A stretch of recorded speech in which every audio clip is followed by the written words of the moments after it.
In the vast wilderness of Idaho, a man and his loyal dog set out on a scouting trip, only to vanish without a trace. Despite extensive searches, no sign of them was found. Then, 10 years later, a shocking discovery reignites the mystery. What happened to Todd Hofflander and his black Labrador, Ruby? Was it a tragic accident, foul play, or something even more inexplicable?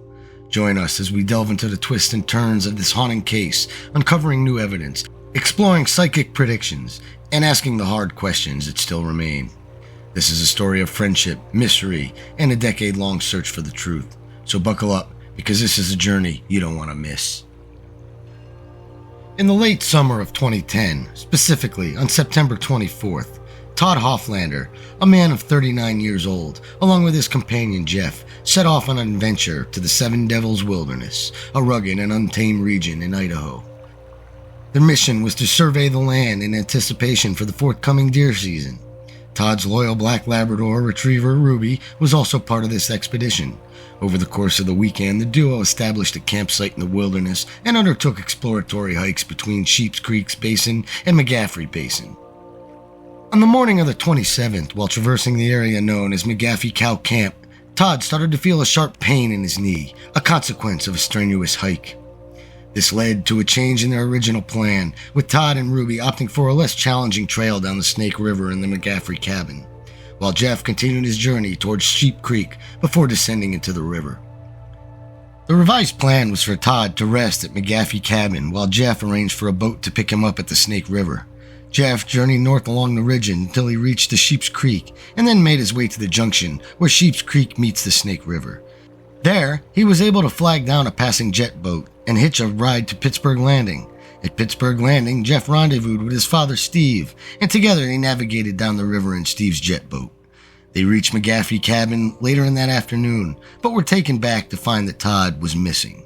In a bid to find Todd, Jeff and Steve retraced the trail from the cabin. Despite their best efforts, they were unable to locate Todd. As night fell, they were forced to halt their search due to the enveloping darkness. They returned to McGaffrey cabin and spent the night there, hoping to resume their search at first light. On the morning of September 28th, Jeff and Steve embarked on a boat search, scanning the area between McGaffrey cabin and Sheep Creek. They meticulously surveyed the shoreline, hoping to catch a glimpse of Todd in case he had emerged from one of the other drainages that fed into the Snake River. Their search continued until noon, when they decided to return to Riggins and seek additional help from the sheriff's office. The sheriff's office promptly launched a search and rescue operation that very afternoon. A helicopter was dispatched to survey the creeks and drainages where Todd was suspected to be. Additionally, 3 more search teams, equipped with horses and mules, were assembled and ready for deployment to the Windy Saddle area at dawn the next day. The U.S. Air Force was also contacted to conduct an aerial survey of the area using flare technology to cover as much ground as possible. The initial search reports highlighted the extreme ruggedness of the Seven Devils Wilderness, with elevations varying from 1,275 feet at the Snake River to 7,600 feet at the Windy Saddle Trailhead. The terrain was described as exceedingly steep, featuring cliffs along the riverfront, with precipitous drops of up to 1,800 feet. The vegetation in the area was diverse, ranging from dense brush and a thick canopy at the river level to steep and rocky ledges at higher elevations. The weather was relatively moderate for that time of year, with nighttime lows in the 50s and daytime highs reaching the mid-80s. Despite the presence of numerous hiking trails in the vicinity, the foot traffic was minimal during the transitional period between the end of the summer and the beginning of the deer season. On the morning of the 29th, search teams began their initial search from the Windy Saddle Trailhead, moving towards the McGaffrey Basin. The area between McGaffrey Basin and Sheep Creek was also meticulously scanned, with the aid of flare technology. In the afternoon, a dog team joined the search, using scent articles belonging to Todd to track his possible trail. The dog team, equipped with a handheld thermographic device, continued their search throughout the night. Simultaneously, Todd's companions, Steve and Jeff, persisted in their river search using their boat. Despite the exhaustive efforts of all the search teams, no trace of Todd was found. On October 6th, a man named Tom Lindsay approached the sheriff's deputies, claiming to have had contact with the sheriff's office during the search. Mr. Lindsay asserted that his dowsing rods had indicated that Todd was near Bernard Creek, a creek that runs parallel to the trail Todd was expected to be on. According to Mr. Lindsay, Todd would be found in the first draw on the right when looking up at Bernard Creek from the Snake River. He also stated that Todd was still alive. However, it appears that deputies did not attach much significance to this lead, leaving the mystery of Todd's whereabouts unsolved. On the 8th of October, the sheriff's office was alerted to a grim discovery. A dog's carcass was found floating in the Snakes River the previous Saturday. The dog had been skinned, and although photographs were taken by the person who reported the find, it was unclear if the dog was Ruby, Todd's faithful companion. On October 9th, Jeff was brought into the Riggins Sheriff's Office for an interview and a polygraph test. The objective of this session was to piece together a timeline of events leading up to Todd's disappearance. Jeff had taken photos during their scouting trip, which served as proof that Todd was alive and well in the days before he vanished. In an interview, Jeff was subject to a polygraph test. Following the test, a discussion ensued between deputies, the examiner, and Jeff regarding the results. It appeared that Jeff had failed the test, indicating possible deception. Jeff was questioned about any undisclosed information that might have influenced the test results. Despite this, Jeff insisted he was being truthful. Jeff suggested that the polygraph machine might be faulty and asserted that the photos on his camera would corroborate his story. During the interrogation, Jeff revealed new information, including the fact that Todd was carrying a custom .44 Magnum revolver in a shoulder holster. The revolver had been a possession of Todd's late father, a former member of the California Highway Patrol. Jeff stated that Todd had the gun with him when they parted ways, and he categorically denied any involvement in Todd's disappearance, asserting that he did not harm Todd or cover up or do any wrongdoing. In the middle of the interview, Jeff's father abruptly entered the room and demanded that Jeff leave, effectively ending the interview. On October 13th, a comprehensive interview was conducted with Todd's wife, Julie. While the interview shed light on many aspects of Todd's life, it revealed little about the circumstances of his disappearance. However, some intriguing statements were made about Todd's relationship with Steve and Jeff. Julie mentioned that Todd would sometimes feel hurt by Steve and Jeff, who would invite him on fishing trips only to cancel or change the plans at the last minute. They would also call Todd unexpectedly and describe the enjoyable trip that they were having, even though he wasn't invited. Julie also alleged that Jeff occasionally made her feel uneasy with his gaze. Moreover, she stated that Jeff viewed dogs as mere tools and would sometimes mistreat his own dog. If these allegations were true, they would cast a negative light on Jeff's character. On October 15th, a group of hikers who were driving along Seven Devils Road stopped for lunch near mile marker 15. During their meal, they noticed a black Labrador retriever descending a hill, appearing restless and making whining and growling noises. Aware of Todd's disappearance and his black Labrador companion, the hikers tried to lure the dog closer with food. They noticed that the dog seemed excited when they mentioned the name Ruby or Todd.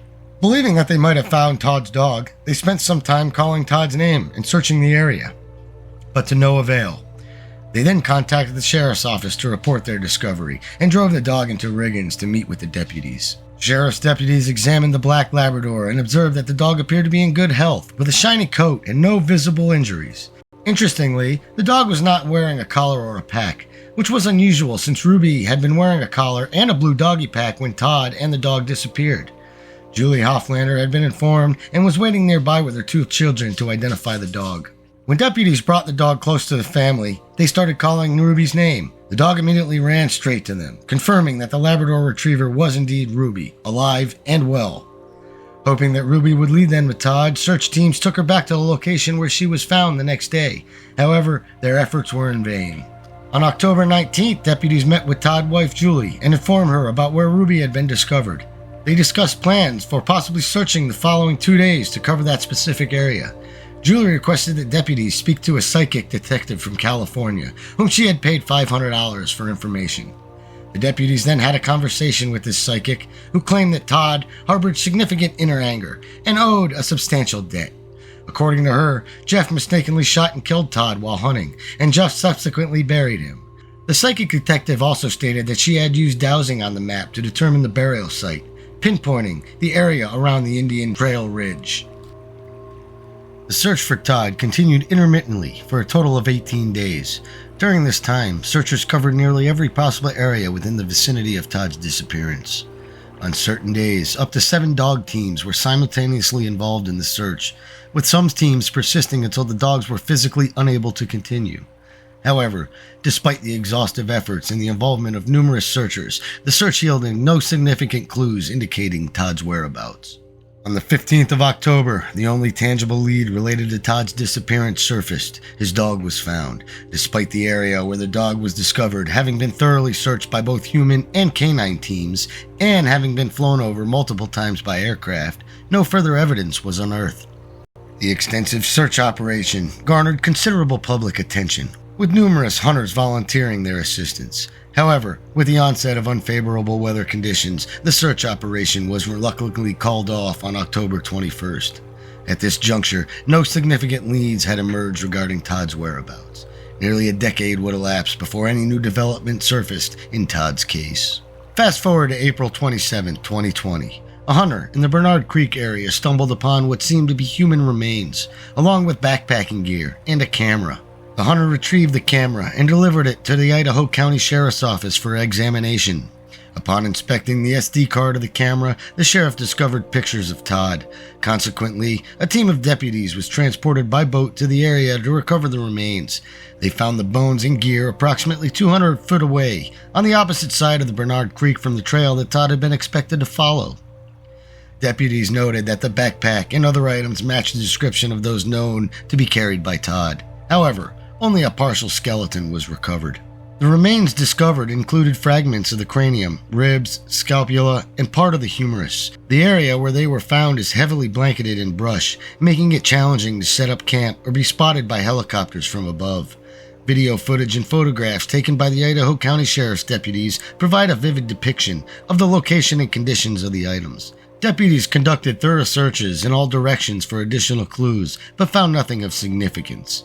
Notably absent from the site were Todd's boots and firearm, which would be highly unlikely to completely decay over the previous 10 years. Although pictures were retrieved from the camera's SD card, none of them depicted Todd on the hunting trip because the card had already reached its storage capacity. Todd's wife confirmed that the assorted items belonged to him when they were shown to her. The coroner eventually used comparative DNA analysis on the bone fragments to confirm they belonged to Todd. However, an official ruling on the cause of death remains elusive due to lack of evidence, making the exact circumstances of Todd Hofflander's disappearance and death a complete mystery. The case stands out due to the presence of clues pointing out in various directions, similar to other cases involving hunters like Heron Hedges. The information regarding Todd's movement prior to his disappearance heavily relies on the account provided by his hunting companion, Jeff. While Jeff assisted in the search for Todd, his credibility came into question, given the description of his relationship with Todd provided by his wife, Julie, which does not resemble a friendship. Jeff's failure in the polygraph test can also be viewed with suspicion depending on one's belief in the accuracy of these tests. The search for Todd Hofflander appears to have been extensive, with logs confirming aerial coverage of Bernard Creek using helicopters. However, the thick canopy would have hindered Todd from being spotted if he was present there. FLIR technology should have had a good chance of detecting him if he was still alive and emitting heat. Ground search maps indicated that portions of Bernard Creek were covered, but not the specific area where Todd was eventually found. Despite numerous dogs teams involved in the search, they did not pick up on Todd's location. While search dogs vary in effectiveness, it is surprising that none of the trained teams detected his presence, considering that some were trained to detect both live and deceased scents. Regarding psychic predictions in missing person cases, there are two notable instances in this case. The psychic detective hired by Todd's wife, Julie, claimed that Todd was accidentally killed and buried in the area of Indian Trail Ridge, which is not near the location where Todd's remains were actually found. The other individual, who was not specifically referred to as a psychic but employed dowsing rods, stated that Todd would be found in the first draw to the right when looking up Bernard Creek from the Snake River section, called PB38. Interestingly, this prediction aligns more closely with Todd's actual discovery site, located at the bottom of Section 21, practically on the boundary of what is Section PB38. It could be argued that since the dowser believed Todd was alive, his remains might have slightly downstream from the initial location. The interpretation of these predictions as mere chance or something more is left to your individual judgment. What do you think happened? Leave it in the comments below.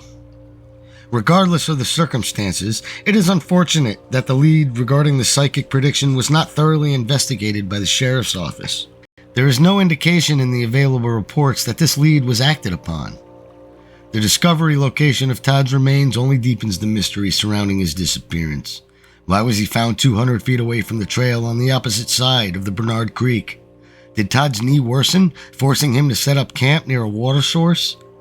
If he was still alive when the search began a day later, why didn't he not return to the trail or hear the search parties looking for him? Remarkably, Todd's clothing and gear were in relatively good condition, even after being discovered 10 years later. There are no signs of animal attacks on the clothing, ruling out predation.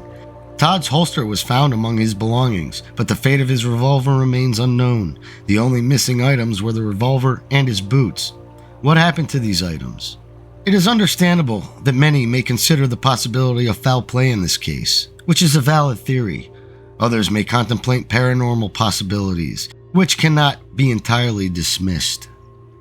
The discovery of Todd after 10 years likely provided some closure to his family, but it also left behind a lingering mystery.